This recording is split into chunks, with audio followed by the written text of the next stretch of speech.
श्री राधे मित्रों, आज हम बात कर रहे हैं विवाह में आने वाले गुण दोषों के बारे में। विवाह के अंदर जितने भी गुण दोष आते हैं उसमें अष्टकूटों को मिलाया जाता है, 8 प्रकार की चीज़ों को मिलाया जाता है।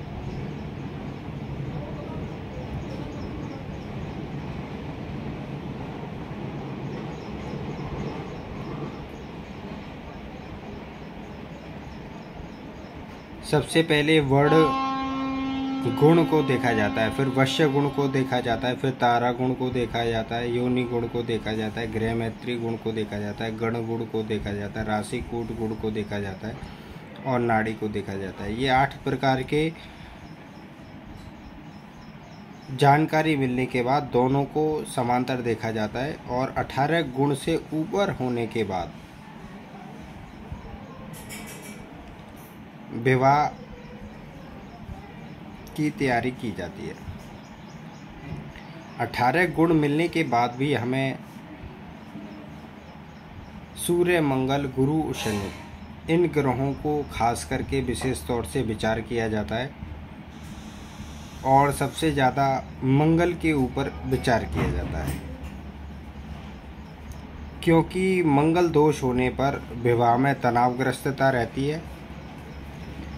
ऐसा भी कहा जाता है 28 वर्ष की उम्र तक मंगल अपना बुरा असर किसी भी व्यक्ति की, स्त्री हो या पुरुष हो, किसी की भी कुंडली में रखता है। 28 वर्ष के बाद व्यक्ति की बुद्धि को थोड़ी शांति मिलती है और वह परिवार को समझने लगता है। इसीलिए हम सभी लोग शादी से पहले मंगल ग्रह की शांति कराते हैं। मंगल ग्रह के 4 गुना जाप, 36,000 जाप, उसके दशांश हवन, दशांश तर्पण और फिर दान क्रिया। इस पद्धति से जब हम मंगल ग्रह के शांति कराते हैं तब भी राहत होती है।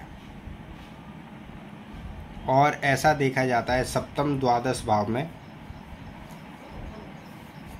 सप्तम या द्वादश भाव में जब भी मंगल होता है तो 2 शादी का योग तैयार कर देता है। तो व्यक्तियों को घट पूजा और शालिग्राम के साथ पूजा करा करके उनका विसर्जन किया जाता है, ब्राह्मण को दान दक्षिणा दे करके विदा किया जाता है, तब इस दोष में हमें थोड़ी राहत आती है। जन्म पत्रिका के प्रथम भाव में, चतुर्थ भाव में, सप्तम भाव में, अष्टम भाव में, द्वादश भाव में जब मंगल होता है तो जन्म पत्रिका को मांगलिक कहा गया है। अगर स्त्री की कुंडली होती है तो इसको चुनरी मंगल कहा भी जाता है।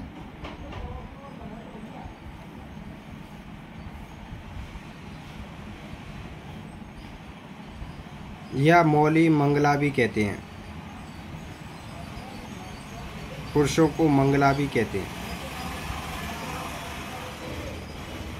और ये चुनरी मंगल जो होता है वो अलग अलग स्थानों के आधार पर बात मंगल दोष की ही होती है, कुछ अलग नहीं होती है। जब प्रथम भाव में मंगल हो और यहाँ पर 2 या 7 लिखा हो, कितना लिखा हो, 2 या 7 लिखा हो, तो ये मंगल बहुत बुरा प्रभाव देता है। वृष या तुला लग्न की कुंडली हो और यहाँ पे मंगल लिखा हुआ है तो ये बहुत ही बुरा असर स्वास्थ्य के ऊपर देता है। जातक क्रोधी और झगड़ालू जिद्दी स्वभाव का बन जाता है। तो ऐसे व्यक्तियों को मंगल ग्रह की शांति अवश्य ही करनी चाहिए। जब चतुर्थ भाव में मंगल होता है, मेष या वृश्चिक राशि का मंगल होता है या मकर राशि का मंगल होता है, मतलब 1 लिखा हो, 8 लिखा हो या 10 लिखा हो इस घर में, ऐसा व्यक्ति कृषि करने वाला, पशुपालन करने वाला, माता पिता का सुख पाता है। यदि मंगल मिथुन, कन्या और मकर, कुंभ का हो तो थोड़ी समस्याएं बन जाती हैं तथा अपने परिवार के लोगों से थोड़ा सा मतभेद या विरोध रहता ही है। कभी कभी अग्नि का भय, आग लग जाना भी हो सकता है। मतलब शारीरिक मानसिक नुकसान भी हो जाता है अगर द्विस्वभाव राशियों में या कुंभ राशि में यहाँ पर हो। मिथुन, कन्या,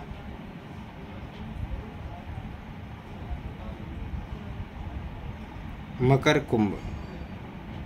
सप्तम भाव में मंगल होने पर जातक की बुद्धि कम रहती है, ऐसा भी कहते हैं।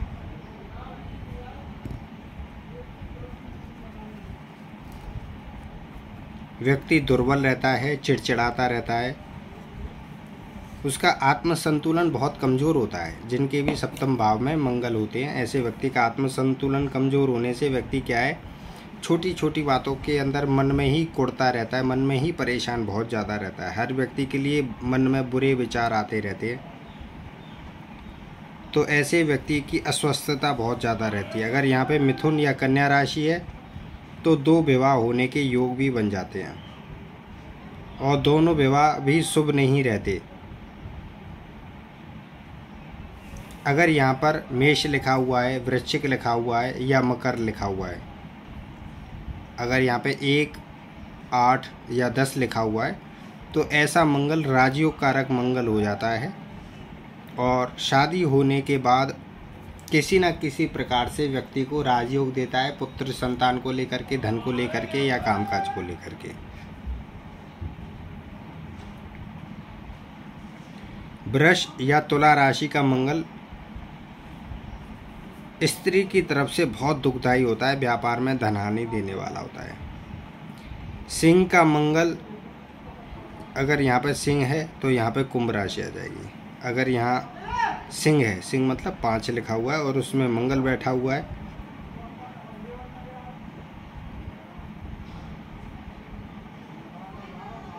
तो भी व्यक्ति को हानि होती है। हम बात करते हैं अष्टम भाव की। अष्टम भाव में अगर मेष का, वृश्चिक राशि का या मकर का मंगल है तो दीर्घायु देता है, लेकिन फिर भी व्यक्ति की साहस में कमी आ जाती है, या भाई बंधुओं से थोड़ा सा द्वेष रहता ही है। अगर यहाँ पर कर्क राशि का मंगल है तो स्वास्थ्य की भी हानि होगी विशेष करके। अगर वृष और तुला राशि का मंगल होगा तो स्त्री की तरफ से बहुत हानि होगी। स्त्री वाचाल वाली होगी, बहुत क्रोधी, चिड़चिड़ाट या उल्टा सीधा बोलने वाली, क्रोध में बोलने वाली हो रहेगी। सिंह का मंगल रहेगा तो स्वास्थ्य की भी हानि होगी, अल्पायु होगी, स्त्री की वाणी कर्कश और दुखदायी रहेगी। ये 12वें भाव का मंगल, यह दाम्पत्य जीवन में असंतुष्टि पैदा करता है। यहाँ पर मंगल धन और विद्या की कमी करता है। अगर उच्च का मंगल है तो व्यक्ति को लोभी बनाता है, और व्यक्ति हद से ज़्यादा परिश्रम करके भी थोड़ा सा ही लाभ प्राप्त करता है। और अगर कर्क राशि का मंगल है यहाँ पर, तो व्यक्ति का धन किसी न किसी कारण से लोभवश नाश की तरफ जाता है। मतलब व्यक्ति लालच में आकर के धन को व्यय अधिक करता रहता है। अगर सिंह राशि का मंगल है तो सरकार की तरफ से कोई ना कोई दंड व्यक्ति को बन जाता है। मिथुन या कन्या राशि का मंगल व्यक्ति को अहंकारी और चिड़चिड़े स्वभाव का बना देता है। धनु या मीन राशि का मंगल यहाँ पर सभी से विरोध या शत्रुता और खर्चे की अधिकता को दिखाता है। सभी ग्रह अपने से 7वें भाव को, मंगल यहाँ बैठा है तो अपने से 7वें भाव को, यहाँ बैठा है तो यहाँ 7वें भाव को, 1 2 3 4 5 6 7, कोई भी ग्रह, हर ग्रह अपने से 7वें भाव को पूर्ण दृष्टि से देखता है। लेकिन कुछ ग्रह ऐसे होते हैं जिनकी और भी दृष्टियाँ होती हैं, जैसे कि मंगल की 4थी दृष्टि भी होती है, 7वीं भी होती है और 8वीं भी होती है। तो मंगल इन 3 नज़रों से अपने आगे के घरों को देखता है। गुरु की होती है 5वीं, 7वीं, 9वीं। तो गुरु जहाँ पर भी देखते हैं वहाँ शुभ असर देते हैं, और जहाँ बैठते हैं वहाँ थोड़ा सा अशुभ असर अवश्य ही देते हैं। और शनि, शनि की दृष्टि होती है तीसरी, सातवीं, 10वीं। शनि अपने जहाँ भी बैठे होते हैं वहाँ तीसरी, सातवीं, 10वीं दृष्टि से देखते हैं। शनि की दृष्टि बहुत खतरनाक होती है और तीसरी दृष्टि को तो बहुत ही ज़्यादा खतरनाक माना गया है, क्योंकि तिरछी नज़र होती है, टेढ़ी नज़र जो अपन कहते हैं।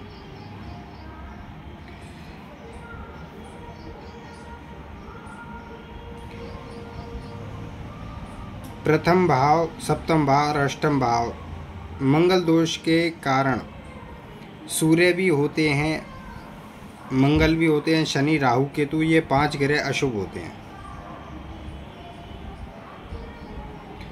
ये जो भी पाप ग्रह होते हैं, पाप ग्रह होते हैं,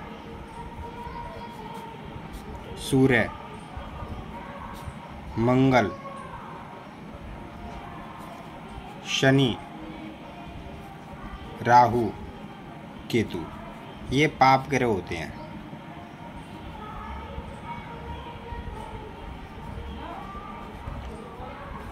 ये जहाँ भी नज़र डालते हैं वहाँ कुछ ना कुछ नुकसान ही करते हैं व्यक्ति के जीवन में, या विध्वंस करते हैं। अगर इनमें से कोई भी ग्रह सप्तम भाव को देखता है, मान के चले सूर्य यहाँ से बैठा है तो सप्तम भाव को देखेगा, मंगल बैठा है तो यहाँ से देखेगा, मंगल यहाँ बैठा है तो भी इस भाव को देखेगा, अगर मंगल यहाँ बैठा है तो भी इस भाव को देखेगा। शनि, अगर शनि यहाँ बैठे हैं तो भी देखेंगे, शनि यहाँ बैठे हैं तो भी देखेंगे, शनि यहाँ बैठे हैं तो भी देखेंगे। तो जब भी शनि सप्तम भाव को देखेंगे तो विघटन कराएंगे स्त्री और पुरुष में, मतलब मन मिलान में, स्वास्थ्य में हानि देना, मन मिलान में रुचि ना देना, एक दूसरे को देख करके खिन्नता और बुरा महसूस होना, ये शनि कराते हैं। राहु, राहु जब भी बैठते हैं सप्तम भाव से यहाँ देखेंगे, यहाँ से भी देखेंगे और यहाँ से भी देखेंगे। राहु जब भी देखते हैं सप्तम भाव को तो अपने प्रेमी को पहले तो आकर्षित होता है देख करके, और बाद में उसके साथ कुछ ही दिनों रहने के बाद उसका आकर्षण समाप्त हो जाता है। ऐसे ही केतु होते हैं, जब भी केतु देखते हैं तो यहाँ से देखेंगे, यहाँ से केतु देखेंगे सप्तम भाव को, तो स्त्री जाति को ऑपरेशन हो सकता है, स्त्री जाति के साथ दुर्घटनाएं हो सकती हैं, अंग भंग हो सकता है, मानसिक दुर्बलता हो सकती है। तो ऐसे प्राणी, चाहे वो स्त्री हो या पुरुष हो, उनको केतु देखता है तो सप्तम भाव मतलब उनके पार्टनर को कोई ना कोई प्रॉब्लम शारीरिक अवश्य देता है, शारीरिक विघटन भी दे सकता है और बीमारियां भी दे सकता है।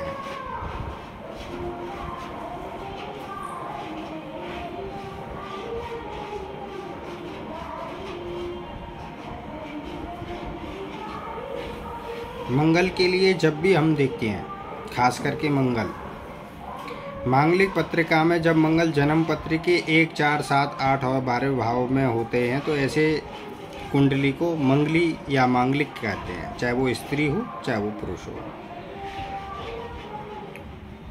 द्विबल मांगलिक क्या होता है? जब भी 1, 4, 7, 8 और 12वें भाव में ये मंगल कहीं पर भी बैठे हो और वहाँ पर कर्क राशि आ जाए या 4 लिखा हो और उसमें मंगल बैठा हो, तो मंगल दुगना बुरा प्रभाव देने वाला हो जाता है या मंगल का दोष 2 गुना हो जाता है। और मंगल के साथ सूर्य, शनि, राहु, केतु कोई भी बैठ जाता है तब भी मंगल का दोष दुगना हो जाता है। मान के चलिए यहाँ मंगल बैठे, इनके साथ शनि, राहु, केतु, शनि कोई भी पाप ग्रह बैठ जाता है तो भी मंगल 2 गुना बुरा प्रभाव देता है, मंगली योग देता है।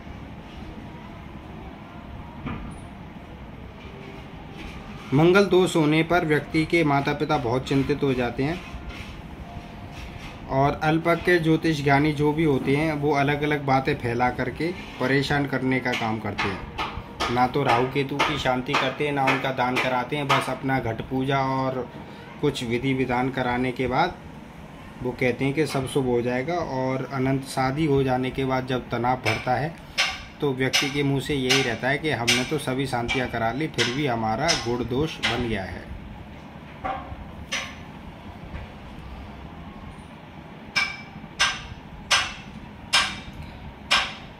मंगल के दोष को कम करने के लिए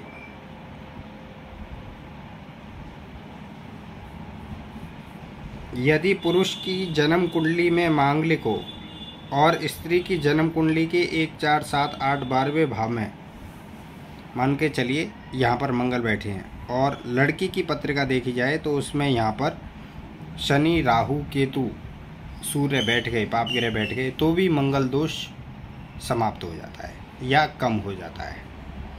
मतलब पुरुष की कुंडली में कहीं भी मंगल बैठा हो, उसी भाव में स्त्री की कुंडली के अंदर पाप ग्रह बैठ जाता है तो भी मंगल दोष कम हो जाता है या समाप्त हो जाता है। दूसरी बात, मंगल जिस भी भाव में बैठा हो वहाँ पर कोई भी अंक लिखा हुआ है, मान के चलिए यहाँ पर 5 लिखा हुआ है, अब 5 का मतलब हो गया सिंह राशि, उसका स्वामी हो गया सूर्य। सूर्य अगर बलिष्ठ होकर के बैठा है तो भी मंगल दोष कम हो जाता है। मतलब मंगल जिसके भी घर में बैठा हो, उस राशि का स्वामी अगर बलिष्ठ होकर के बैठा हुआ है तो भी मंगल दोष कम हो जाता है।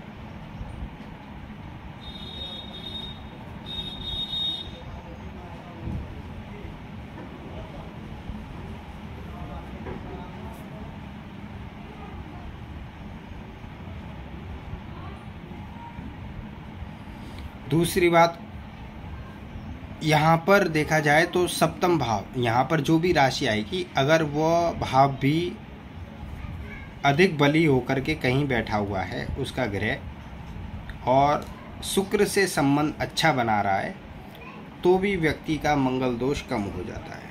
क्योंकि मंगली व्यक्ति का शुक्र भी देखना अनिवार्य हो जाता है, क्योंकि वैवाहिक जीवन का सुख शुक्र के द्वारा देखा जाता है, चाहे वो स्त्री की पत्रिका हो या पुरुष की पत्रिका हो।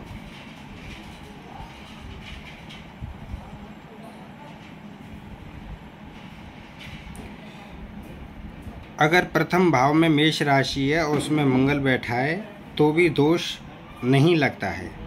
चतुर्थ भाव में वृश्चिक राशि है, उसमें मंगल बैठा है तो भी दोष नहीं लगता है।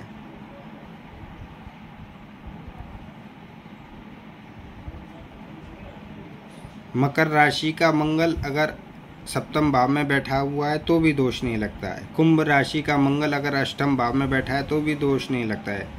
और धनु राशि का मंगल अगर 12वें भाव में बैठा है तो भी मंगल दोष नहीं लगता है और नहीं माना जाता है।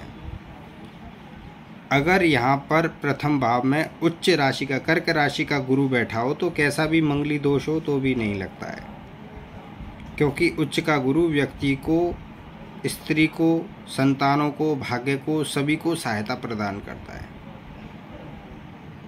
शनि अगर 1, 4, 7, 8 या 12वें भाव में बैठा हो और दूसरे की पत्रिका में किसी भी एक स्थान में मंगल बैठा हो, मतलब मान के चलें पुरुष की कुंडली में 1, 4, 7, 8, 12वें भाव में शनि बैठे हैं और स्त्री की पत्रिका में कहीं भी मंगल बैठा हुआ है उन्हीं भावों में, तो मंगल दोष नहीं माना जाएगा। यदि केंद्र भाव 1, 4, 7, 10, 1, 4, 7, 10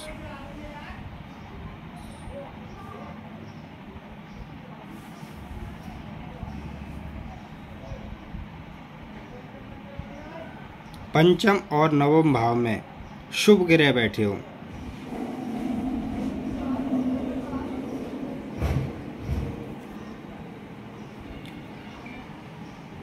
केंद्र से पंचम भाव में और नवम भाव में शुभ ग्रह बैठे हों और 3, 6 और 11 भाव में पाप ग्रह बैठे हों, 3, 6, 11 भाव में पाप ग्रह बैठे हों तो भी मंगल दोष काफ़ी हद तक कम हो जाता है।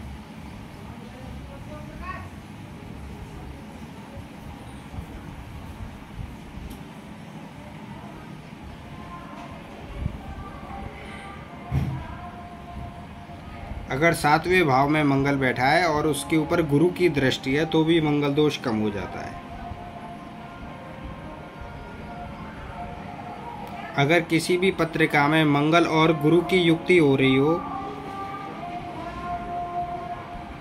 और चंद्रमा 1, 4, 7, 10 भाव में बैठ गया हो तो भी मंगल दोष कम हो जाता है।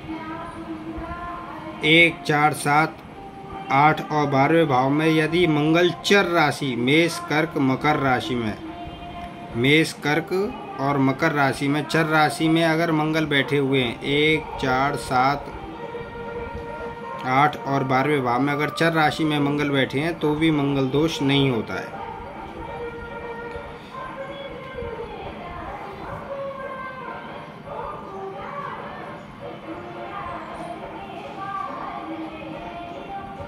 जन्म कुंडली में एक व्यक्ति की जन्म कुंडली में मंगल प्रथम भाव, चतुर्थ भाव, सप्तम भाव और अष्टम भाव और द्वादश भाव में बैठा हो और वहीं स्त्री की पत्रिका में मंगल, राहु, सूर्य और शनि बैठे हों तो भी मंगली दोष नहीं लगता है।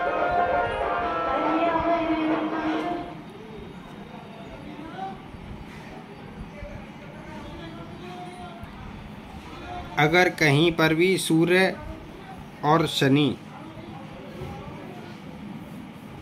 राहु, केतु स्त्री की पत्रिका में लेट शादी के योग बना रहे हो या शादी खंडित कर रहे हो तो उनका दान अवश्य ही कराना चाहिए।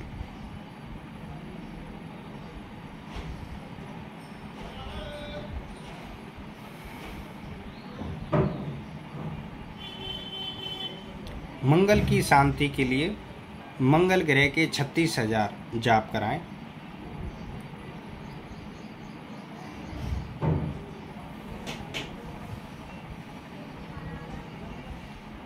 उसका दशांश हवन कराएं और दशांश तर्पण कराएं। मंगल ग्रह की वस्तुओं का दान करें तो मंगल दोष काफ़ी हद तक कम हो जाता है। एक 3 मुखी रुद्राक्ष मंगल ग्रह के 9,000 जाप करा करके चांदी में उसे मड़वा करके अगर गले में धारण किया जाए, चाहे वो स्त्री हो पुरुष हो, तो भी मंगल दोष काफ़ी हद तक अपना बुरा प्रभाव कम कर देता है व्यक्ति के जीवन से। जिसकी भी कुंडली में मंगल हो, अगर वह व्यक्ति प्रतिदिन सुबह के समय ताज़ी रोटी के ऊपर थोड़ा सा शहद लगा करके गाय को खिलाए तो भी मंगल दोष कम हो जाता है।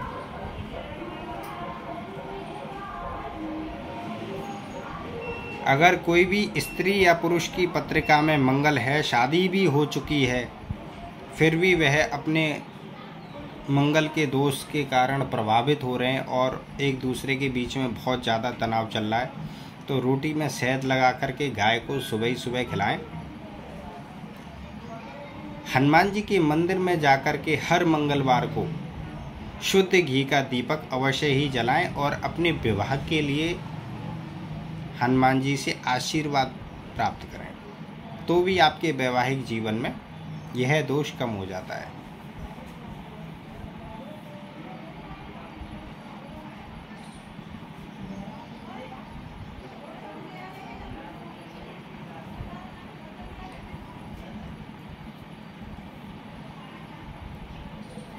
अगर आपकी शादी हो चुकी है फिर भी मंगल दोष आपको परेशान कर रहा है तो आप हमारे YouTube चैनल पर अपने प्रश्न दे सकते हैं, अपनी जन्म तारीख, टाइम और जन्म स्थान दे सकते हैं। जैसा भी समय मिलेगा हम आपको उचित परामर्श अवश्य ही देंगे, उपाय भी देंगे, परामर्श भी देंगे। अगर आप और भी ज़्यादा डिटेल जानकारी चाहते हैं तो आप हमें डायरेक्ट कॉल कर सकते हैं। मैं आपके लिए इतना अवश्य कर पाऊँगा कि आपको समझा सकूं, बता सकूं। मेरे हिसाब से किसी भी व्यक्ति के लिए समझना कि हमारे जीवन में मंगल किस प्रकार से दोष देगा, क्योंकि कुंडलियाँ 12 प्रकार की लग्न होती हैं, 12 प्रकार की राशि होती हैं, तो 144 प्रकार से मंगल को देखा जाएगा। 144 प्रकार से मंगल को देखा जाएगा। तो केवल मंगल को 4 कुंडली या 4-5 जगह मंगल बैठा है इतना ही ना समझें, बहुत डीपली ज्ञान होता है। जैसे जैसे हम अनेक पत्रिकाओं के बारे में विचार करेंगे, सभी के बारे में अलग अलग डिटेल कुछ ना कुछ अलग अवश्य ही होगा।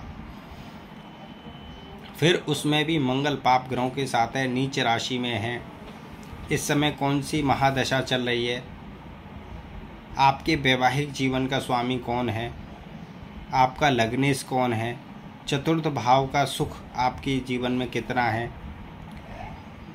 गुरु कितना सही है कितना अशुभ है जिससे कि आपको यश अपयश प्राप्त हो रहा है, शुक्र आपकी पत्रिका में कितना अच्छा है, आपको गृहस्थ जीवन के सुख कितने प्रकार से मिल रहे हैं, यह सभी चीज़ें बहुत बारीकी से देखना जाना आवश्यक है। खाली हम मंगल मंगल करते रहें तो भी ये गलत है, लेकिन मंगल का परिहार अवश्य ही कर लेना चाहिए। मैं फिर से कहूँगा, अगर आपके पास किसी प्रकार की ज्योतिषीय समस्या है तो आप हमारे YouTube चैनल पर अपने प्रश्न दीजिए, हम आपसे संपर्क करके आपको उपाय अवश्य ही देंगे। इसी के साथ बने रहिए नेक्स्ट वीडियो में। श्री राधे।